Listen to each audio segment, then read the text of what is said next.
Antes la proteína del gluten. Hoy vamos a hablar sobre esto. Me acompaña en el estudio la doctora Mayra Alejandra Martínez. Ella es inmunóloga alergóloga. Bienvenida, doctora. Muy buenos días, gracias por la invitación. Doctora, ¿cuál es la diferencia entre enfermedad celíaca y alergia al gluten? Bueno, mira, la enfermedad celíaca, como tú lo estabas describiendo, es una enfermedad genética, en primer lugar, de origen autoinmune, la cual es una intolerancia permanente al gluten. Okay. Cuando hablo de esto, es que el paciente, por cualquiera de las vías que sea consumo, contacto o que lo inhale, puede desencadenar la enfermedad.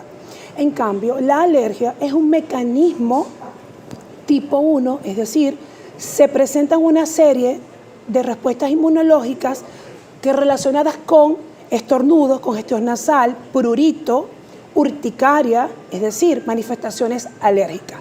No es lo mismo una enfermedad celíaca que una alergia al gluten. Son dos tipos de mecanismos completamente distintos. ¿Qué pasa en el intestino cuando una persona celíaca consume gluten? Mira, el problema del paciente celíaco es que no puede procesar el gluten. Es decir, el mecanismo por el cual ocurre la digestión de esta proteína, los pacientes celíacos tienen una gran dificultad. Cuando ellos lo consumen, ocasionan una gran lesión a nivel de ¿dónde? De las microvellosidades intestinales, que es lo que se ve en la endoscopia, que es lo que nosotros logramos ver en los hallazgos endoscópicos que hacen los gastroenterólogos. ¿Okay? Esto indica que cuando el gluten llega a esa mucosa intestinal, como no puede procesarse, ocurre un mecanismo inmunológico de agresión. Y es cuando vienen todas estas respuestas inmunitarias de muerte celular programada, de todas estas células que involucran el sistema inmunitario y empiezan a destruir esas microvellosidades intestinales a tal punto de generar alteraciones en la permeabilidad intestinal, es decir, en el paso de nutrientes, de micronutrientes, en el mismo proceso de la digestión, y por eso es que la enfermedad celíaca, una de las principales manifestaciones son gastrointestinales. Pero esto no solamente queda allí, pueden haber manifestaciones extraintestinales que son las más comunes que se presentan, sobre todo en la etapa ya de adolescencia hacia la adultez.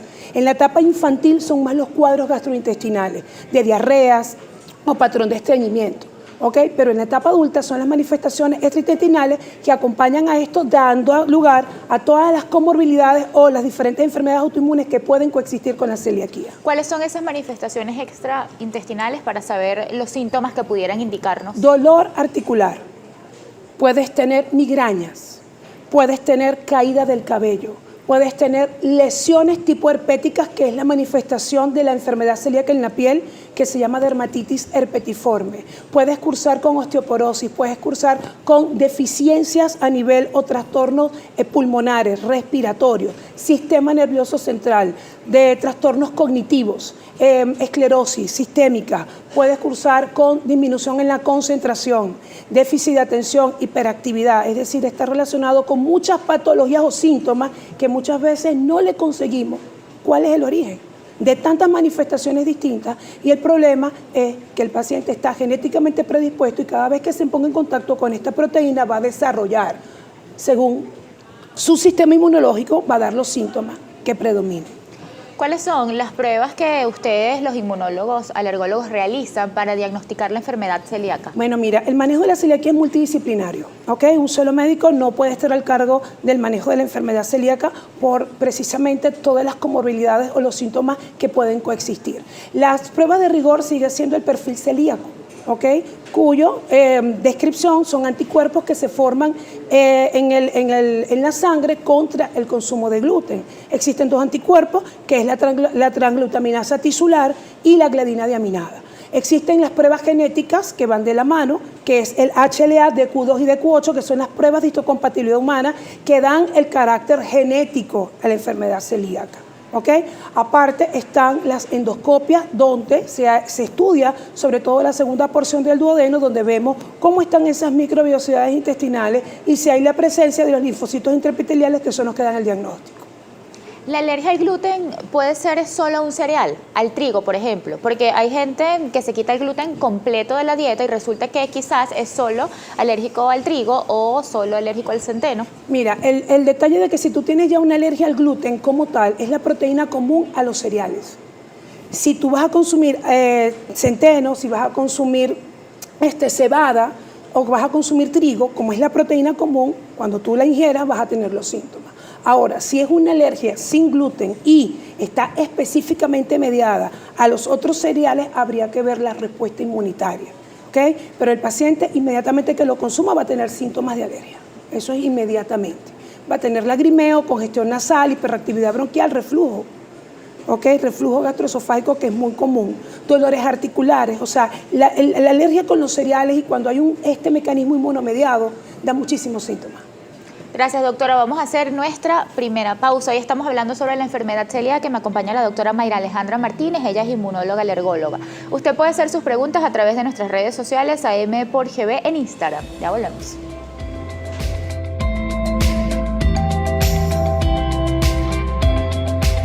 Sobre la enfermedad celíaca, me acompaña la doctora Mayra Alejandra Martínez. Doctora, muchos ven la alergia al gluten como una moda y dejan de consumirlo sin estar diagnosticados. ¿Por qué debemos asistir a un especialista?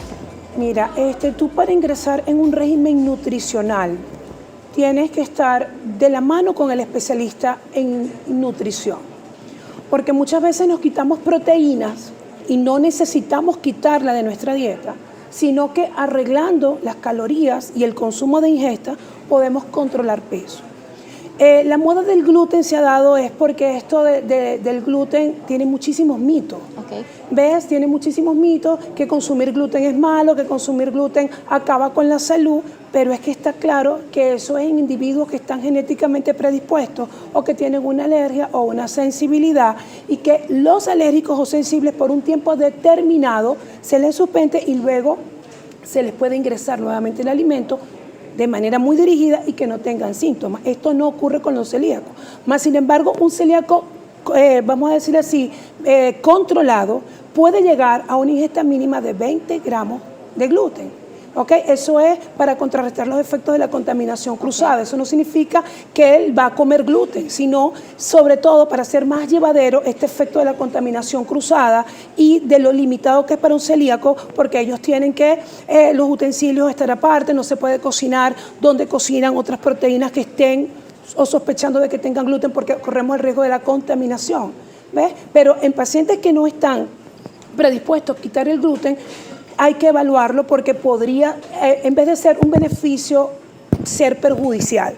No podemos quitarnos alimentos por moda, sino acudir al especialista. Y si tengo algún síntoma alérgico, sensible o que sospecho que soy celíaco, muchísimo más, recurrir al especialista, porque muchas veces estas patologías no vienen solas. Vienen acompañadas de intolerancias a otros alimentos o sensibilidades a otros alimentos, y tú te retiras el gluten y sigues con los síntomas. Entonces, lo más importante es, como en los medicamentos, no automedicarse, es no hacerse dietas que no sean dirigidas por un especialista. ¿La celiaquía puede diagnosticarse a cualquier edad? Sí, la celiaquía se diagnostica a cualquier edad, sobre todo porque existen pruebas genéticas. A pesar de que el 20% de la población se describa como asintomático, eso asintomático yo siempre lo pongo entre comillas, porque los pacientes que tienen genéticamente siempre tienen algún síntoma, sobre todo cuando se les interroga a profundidad. Ha pasado por alguna situación de síntomas que pueden estar relacionados con la ingesta del gluten. ¿Okay? Y la celiaquía tiene una clasificación en la enfermedad activa y la enfermedad potencial, es decir, donde tú tienes genes positivos, tienes síntomas con gluten y las endoscopias muchas veces están normales o negativas. Entonces hay que tener muchísimo cuidado con estos pacientes que genéticamente están predispuestos, porque en cualquier momento tú puedes activar un gen. En el caso de la alergia al gluten, ¿también hay un componente hereditario? La alergia al gluten tiene un componente hereditario, pero no es, depende del componente de la celiaquía. Las alergias también tienen un componente heredofamiliar. La diferencia es que los alérgicos al gluten desencadenan una respuesta inmunológica inmediata. ¿Okay? No como la del gluten, que es tardía y que ocurre es por un mecanismo de que no tienen los celíacos cómo procesar la gliadina. ¿Cuál es el tratamiento? ¿Es simplemente dejar de consumir alimentos que contengan gluten o en algunos casos hay medicamentos, hay inyecciones? Mira, lastimosamente para el gluten, para la enfermedad celíaca, ahora el único tratamiento que existe es dejar de consumir la proteína, ¿ok? Pero más allá tenemos que ver cómo está ese intestino, sobre todo el manejo de la microbiota intestinal, que son las bacterias o la flora bacteriana, que queda muy afectada por este proceso ¿ok? de inflamación que genera el gluten a nivel intestinal. Segundo, ver cómo está la permeabilidad de ese intestino, que también va a traer grandes consecuencias y sobre todo inflamaciones de bajo grado. Entonces, se necesita y se requiere de una valoración por un especialista para que garanticemos a ese paciente que todo esto de lo que estoy hablando se vea de manera integral. Hacerle su prueba con el gastroenterólogo, a ver si hay problemas de mala absorción, cómo están los nutrientes, su interconsulta con el inmunonutricionista para elaborarle una buena dieta y se va midiendo en el tiempo. En el tiempo, la eficacia de todos estos procedimientos. ¿Cuáles medicamentos existen? Nada, no existen medicamentos. Si tienen problemas de absorción o deficiencias de enzimas, se dan deficiencias enzimáticas. Si cursan con deficiencias de inmunoglobulina, que muchos de estos pacientes cursan con deficiencias de IgA, de IgG, les indica inmunoglobulinas vía oral o lo que llamamos las inmunoproteínas. Si tiene intestino permeable, se da glutamina, colágeno. Si tiene, dependiendo, alteraciones en la microbiota, probióticos que garanticen la recuperación de esta entidad tan importante que hoy en día ya se conoce, que es la estructura, la médula de casi todas las respuestas inmunitarias. Entonces, es individualizar al paciente. Doctora, quiero invitarle a escuchar un material que nos envía la chef Elena Moreno sobre un evento que tiene próximamente y allí pues hablará sobre recetas libres de gluten. Bea, buenos días, ¿cómo estás? Elena Moreno de Casablanco Comedor. Feliz de estar por aquí, por esta ventanita. Sí, ciertamente este domingo próximo estaremos cocinando para celíacos. La iniciativa surge por la celebración del Día Internacional del Celíaco, que es el 5 de mayo de todos los años. La Fundación de Celíaca de Venezuela hace un trabajo lindísimo para su comunidad organizando este tipo de eventos durante todo el mes de mayo. Me contactaron a la gente de Chivata Caracas para que diseñáramos un menú con ingredientes 100% libres de gluten. Me encantó participar en esta oportunidad. Hicimos un menú de 5 tiempos, riquísimo, lindísimo. Para cualquier información, por favor, contáctenos por nuestras redes, @chivata_caracas. Chao. Muchísimas gracias a la chef Elena Moreno por compartir con nosotros esta información. Nosotros vamos a hacer una nueva pausa, pero en la próxima parte vamos a responder las preguntas de nuestros televidentes. Recuerdo, hoy estamos hablando sobre enfermedad celíaca y usted puede interactuar con nosotros a través de nuestras redes sociales, AM/GB en Instagram. Última parte del programa, hoy conversando sobre la enfermedad celíaca con la doctora Mayra Alejandra Martínez, inmunóloga, alergóloga. Doctora, quiero pues compartir con usted las preguntas de nuestros televidentes.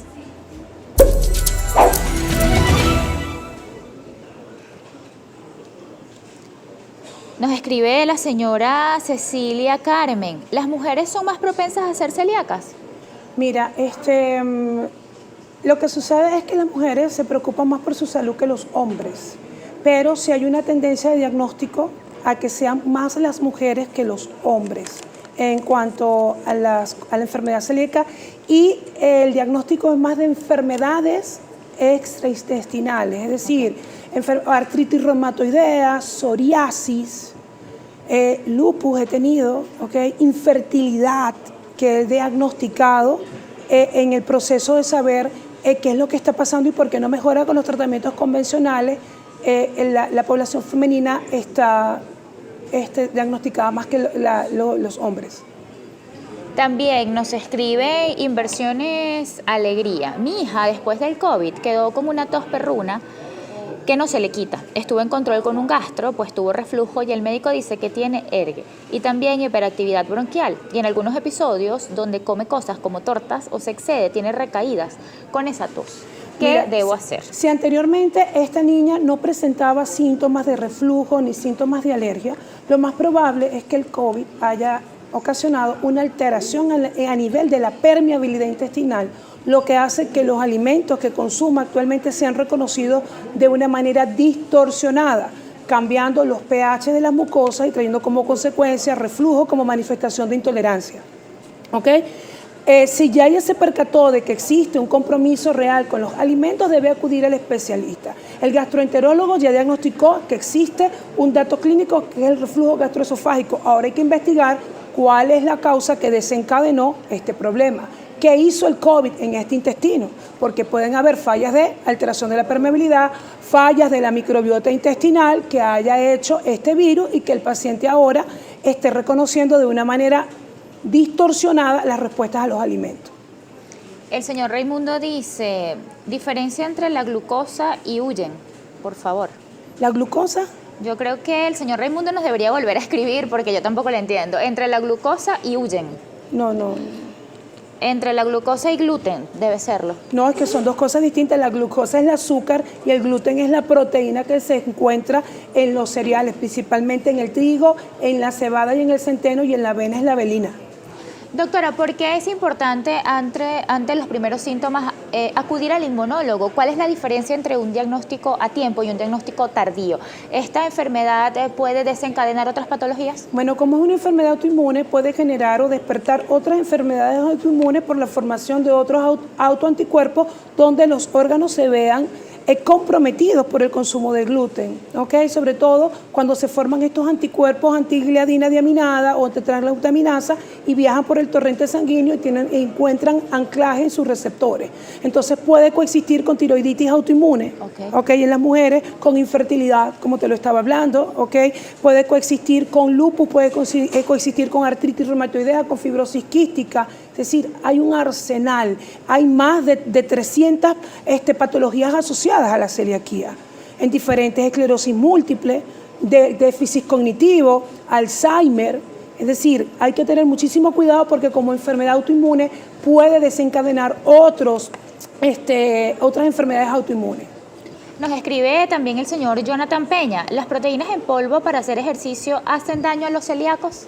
El problema es que tenemos que escoger también cuáles son la suplementación que vamos a tener, porque la mayoría de las suplementaciones están envasadas en sitios donde se envasa trigo, donde se envasa gluten, y de hecho las etiquetas deben de ser leídas porque dice puede haber sido envasado donde se envasa trigo, donde se envasa levadura, soya, maíz, X, proteína, y al consumir estas whey protein, si él no tiene compromiso o con huevo o con caseína, las puede consumir. Por eso anteriormente decía que el gluten nunca viene solo en este proceso. Siempre se le suman otras proteínas y principalmente la caseína, que es la proteína de la leche de la vaca, el huevo, la soya, ¿ok? Haciendo reacción cruzada con la caseína. Entonces, ¿qué sucede? Cuando se consumen estos alimentos, pueden presentar síntomas y dice que no tiene gluten. Entonces, ahí es cuando yo digo que esta patología no viene sola. Hay que diagnosticar a la patología y qué comorbilidades se asocian a ella. Nos escribe la señora Esther Flores, relación con el trigo y la levadura. Ok, la levadura es un componente, que se le añade al trigo para la elaboración del pan. Muchos pacientes hacen reacción a la levadura es porque tienen alterado en el intestino un hongo, una levadura, que forma parte de la microbiota transitoria, que es la cándida. Entonces, si el paciente ya tiene una predisposición a trigo y ese trigo además va acompañado de levadura, y la paciente entre los síntomas puede tener una candidiasis intestinal, cuando lo consuma va a tener síntomas.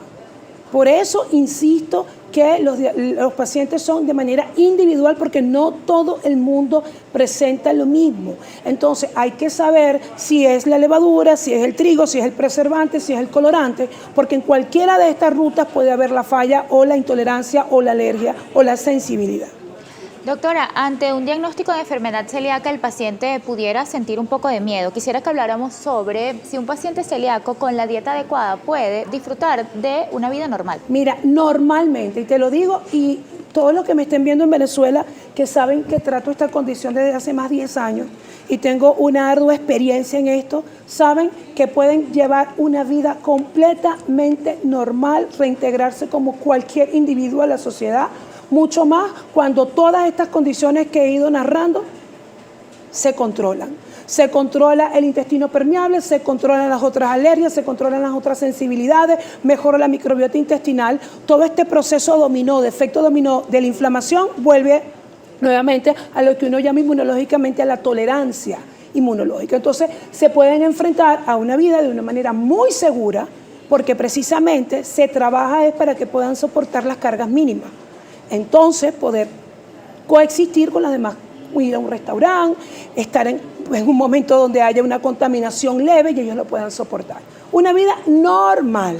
No es una enfermedad que se cure, lastimosamente no. Hay mucha En España se está trabajando mucho sobre individuos que genéticamente están diagnosticados con el HLA-DQ2 y posiblemente algunas cápsulas que puedan ayudar a digerir o hacer este proceso, este mecanismo. Esos procesos están en fase 3, ¿ok? Porque con lo de la pandemia del COVID muchas cosas quedaron estancadas.